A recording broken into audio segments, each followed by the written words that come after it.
duplicar la presencia de referencias aragonesas en los lineales.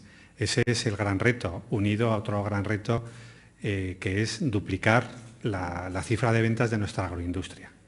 A eso conduce esto.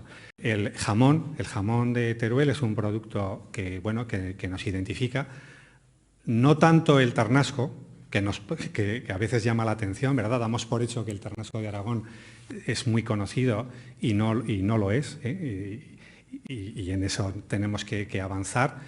Y bueno, el problema que tenemos es precisamente, y en fin, esto lo tenemos que aceptar no para fustigarnos, sino para mejorar, es que todo este esfuerzo responde a que a nivel nacional Aragón no se le reconoce. Pero el futuro de la empresa alimentaria aragonesa está en multiplicar sus ventas fuera de Aragón, porque nuestras materias primas pueden abastecer a 9 veces más de consumidores que población tenemos en Aragón. Queremos que también, y por eso, que la transformación de alimentos se realice donde se produce la materia prima, que se realice aquí en Aragón, contribuyendo con ello a fijar la población de una región que tiene entre sus principales problemas la despoblación.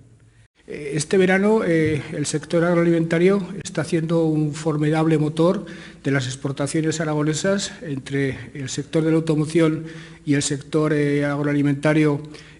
Aragón es una de las comunidades autónomas donde mejor está funcionando la exportación, lo cual es una excelente noticia para el presente y el futuro de nuestra economía.